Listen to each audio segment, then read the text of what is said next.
When we think about history's most villainous dictators, our minds conjure up images of Mussolini, Stalin, and Hitler, the top three picks for humanity's worst person award. But there is plenty of competition throughout history. As it turns out, more than one ruthless dictator wanted a shot at that brass ring. So today we are going to take a look at some of the cruelest rulers in history who were not Adolf Hitler. But before we get started, make sure you subscribe to our channel. And once you have done that, leave us a comment letting us know what other historically malevolent rulers you want to hear about. Okay, time to drop a team of the worst Jews ever.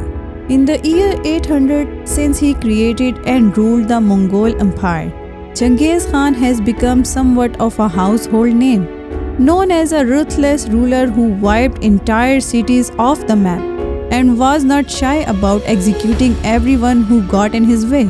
The sheer brutality of his conquest can sometimes be glossed over or forgotten. Nobody can rise to the top without a little creativity, and Khan was no exception. This was especially true when it came to offing people. Khan's army of Mongols believed that if your blood spilled on the ground, you would not be allowed into the afterlife. So they became proficient at the bloodless eliminations. To accomplish this, the Mongols were prone to snapping necks, strangulation, or the more popular approach of throwing a killer party. But it's not any party you would want to be invited to. It usually involved piling captured nobles under a large board, which would then become the floor of a great banquet, slowly crushing those stuffed underneath as the Mongol army enjoyed a nice meal and presumably did the electric slide. Khan also once made a rival wear a face mask of molten silver, which is a harsh but effective exfoliation technique, and he would use captives as human shields in combat. Khan was so effective in his brutality that he wiped out an estimated 40 million people, roughly 11% of the population of the time. You can call him Tamerlane the Great. You can call him Timur. Just don't call him late for dinner. Or you may just find your head sitting atop a massive pile of skulls. The undefeated Tamerlane was a Turkish conqueror who is lauded by historians as one of the greatest military tacticians ever to live. Timur believed he was a descendant of Genghis Khan and as such claimed an empire of his own which stretched from Russia to India and the Mediterranean region. Tamerlane also invoked his ancestors' legacy, military prowess, and utter lack of concern for human life by adopting a no-mercy approach to conquering. One such method was the construction of towers of human skulls, of which there were believed to have been hundreds. Oh, how many skulls is that? Let's do a little math here. Carry the two, just for inflation.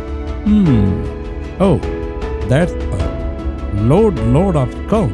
The story says that Tamerlane ordered each of his soldiers to return to him with at least 2 heads, which would be used to build his freaky decoration.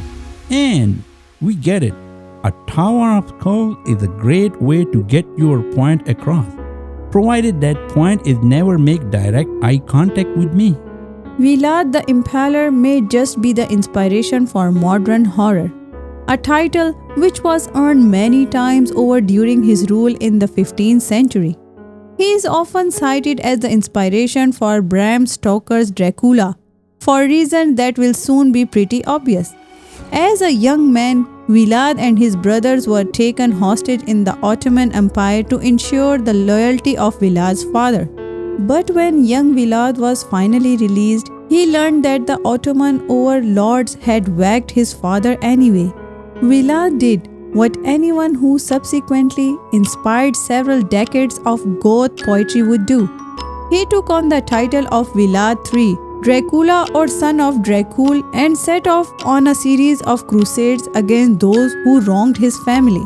And when we say crusade, what we really mean is a revenge rampage. Vlad had several greatest hit tactics he would employ against his enemies, each more gruesome than the last. But of all the sinister tools in his belt, Vlad's absolute favorite was impaling. which is both exactly what it sounds like and exactly how he got his name. Vilad's alarming gift for violence became a legend that continued to live on through folklore, which added embellishment about his eating habit that would eventually evolve into the inspiration for Dracula.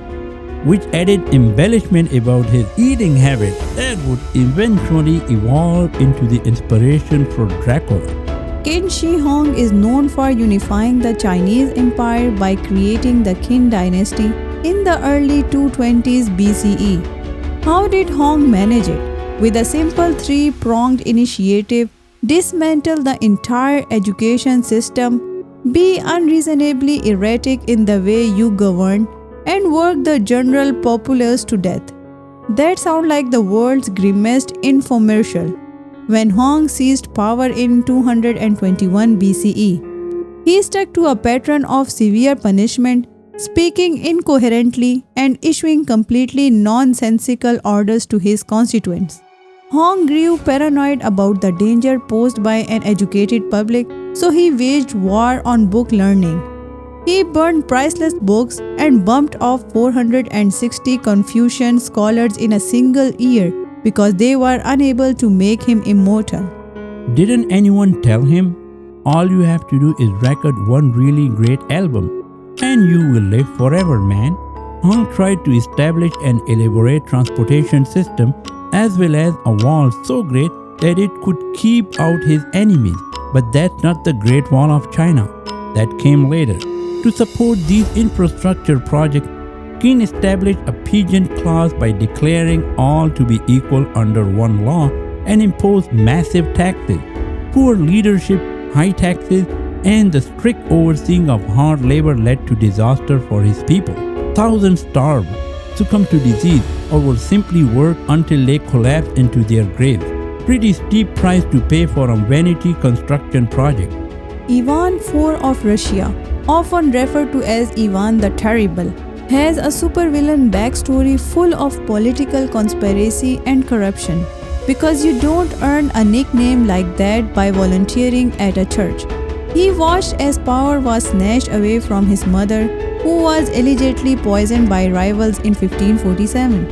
In response, Ivan sought revenge by destroying everything in his path, because guys like him tend to overreact. For instance, after Ivan invaded Novgorod, he dressed their archbishop in bearskin and literally hunted them down with dogs.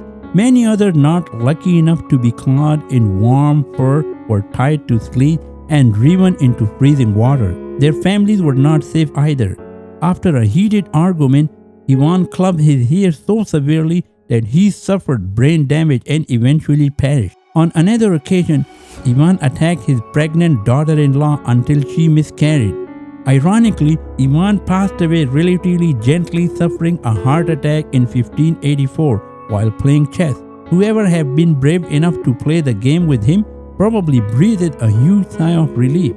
In the late 19th century, Belgian King Leopold II established the world's first private colony, the Congo Free State located in the heart of Africa. Leopold saw himself as a protector of the Democratic Republic of the Congo, but his desire to spread Christianity and to make fat stacks of cash led to decades of forced labor and violence against the local population. Leopold became rich in the ivory trade and even richer when he realized his land was abundant with rubber trees. The rise of cars and bicycles shifted Leopold's business interest to the rubber trade, and he was willing to do whatever it took to keep business booming. How lucrative can rubber be? It literally grows on trees. To ensure the rubber exports never stopped, Leopold ordered that the locals be forced to work constantly. This was enforced by a rise in kidnappings, assaults, and vicious beatings visited upon anyone who resisted or who simply didn't work fast enough. Being a ghoulishly practical man, Leopold wanted confirmation that his subordinates were not wasting any ammunition on animals. So he instructed them to bring him the heads of any workers they offered to prove they were not needlessly throwing away bullets. Today, historians estimate that Leopold and his colonizers took the lives of as many as 10 million people. The US force in Vietnam during the 1960s and 1970s incited a political revolution in Cambodia, with Pol Pot right at the center of it. He wanted to root out any shred of capitalism in Cambodia and established a full-on agrarian communist society, whether the Cambodian people wanted it or not.